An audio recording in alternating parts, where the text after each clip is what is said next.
Welcome to another edition of Great Health, Abundant Happiness, and Outrageous Love. Mwah. You look cute. Oh, thanks.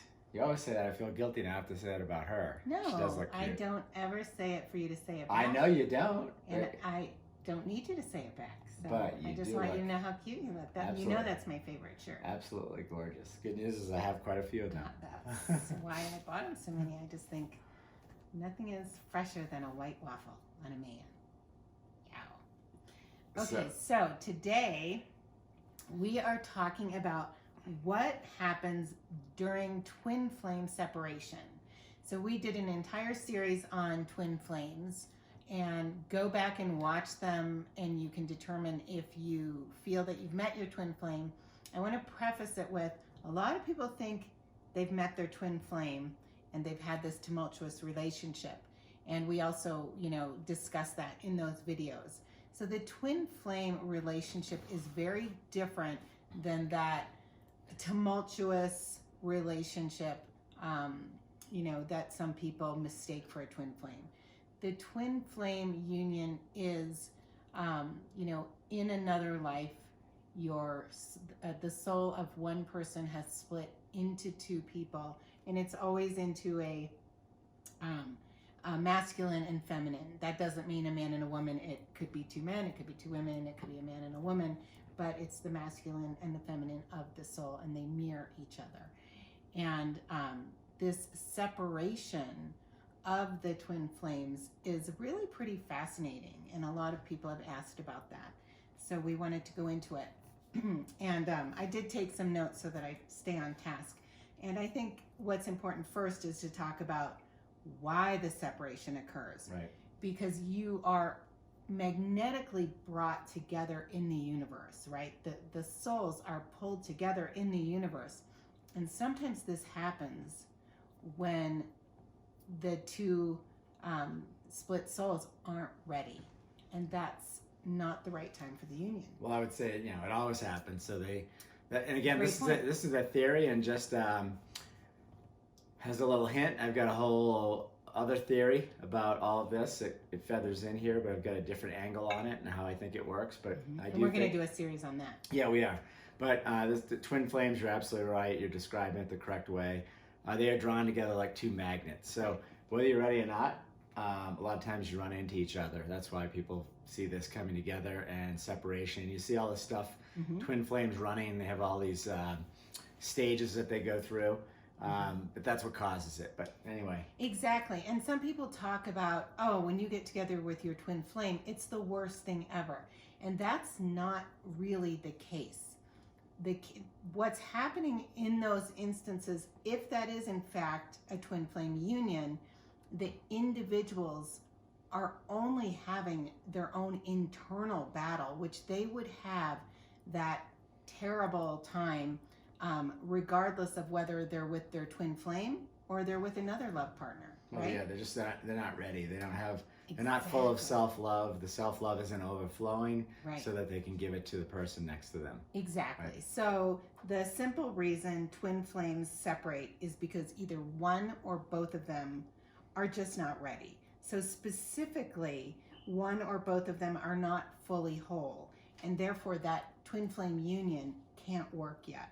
So, you need something, and we go back to, we're all born perfectly whole, but something transpired along life, and life happens that either covered up or did something to destroy or break down our own individual self-worth, self-value, self-love, and we need to build that back up. We need to relearn that in order to be ready for the twin flame union. Yeah, and we've talked about that. Yeah, you are born this pure love, perfect being, and those layers are just added on by your parents, your teachers, society. I mean, it just happens. That's life. Right? It happens. And your ego builds, and your ego is actually one of your most negative forces in all of this, because the ego is where you harbor your pride, your anger, your fear, competitiveness, all this stuff that we're trying to get away from when you're on an enlightened journey, a journey towards enlightenment. Right. Yeah. Exactly. That ego, it's that battle with the ego that is really unattractive. And if you are with your twin flame at that time, you're going to have this same internal experience of battling between, your ego and true self-worth, self-love. And the idea is to create that bulletproof self-confidence, self-love, and self-worth. Once you have that, the union is amazing. So Jeffrey and I met 3 years later. We had a 3-year separation. When we first met, of course there was a physical attraction. And what's wild is, we were drawn together in a kind of an obscure situation. It was, we did a video on that, so I don't want to go through the whole thing, but we were waiting in line at a Crate and Barrel, I think, or in Williams-Sonoma. Christmas shopping. Yeah. And I happened to be standing behind him.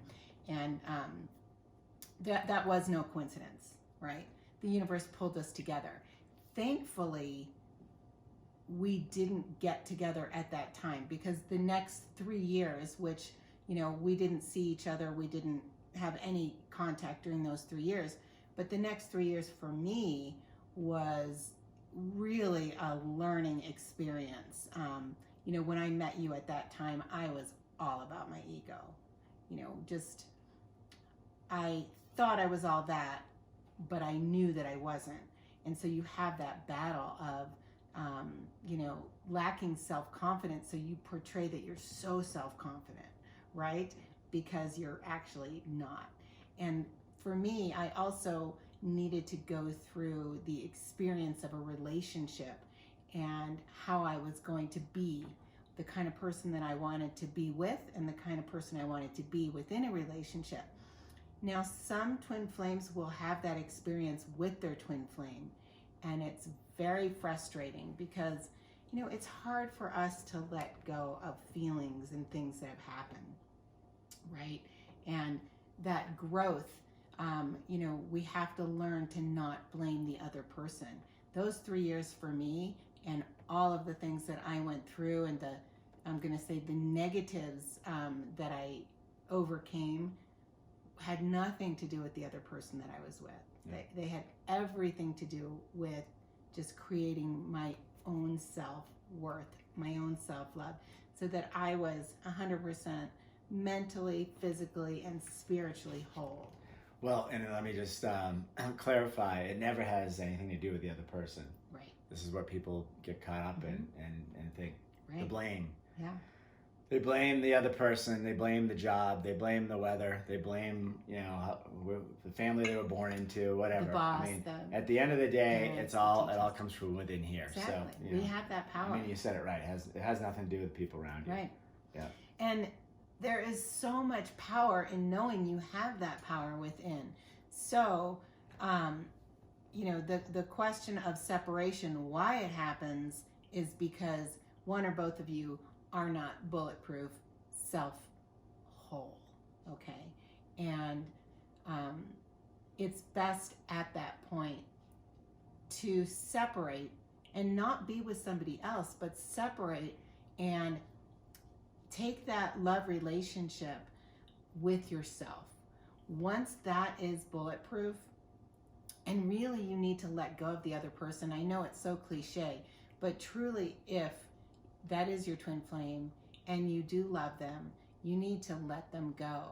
And if it's meant to be, they'll come back to you, especially a twin flame. They have to, because it's a magnetic force within the universe that pulls you together.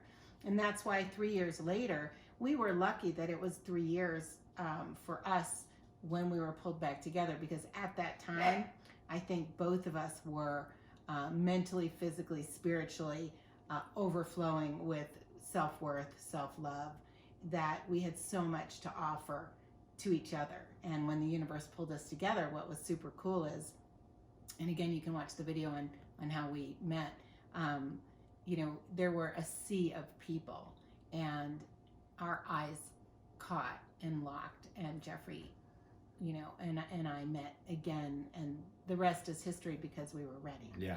It's interesting how you're drawn together like that. Yeah. Yeah. So, just to sum this up, it's really important that the separation will happen, with your twin if one or both of you aren't whole.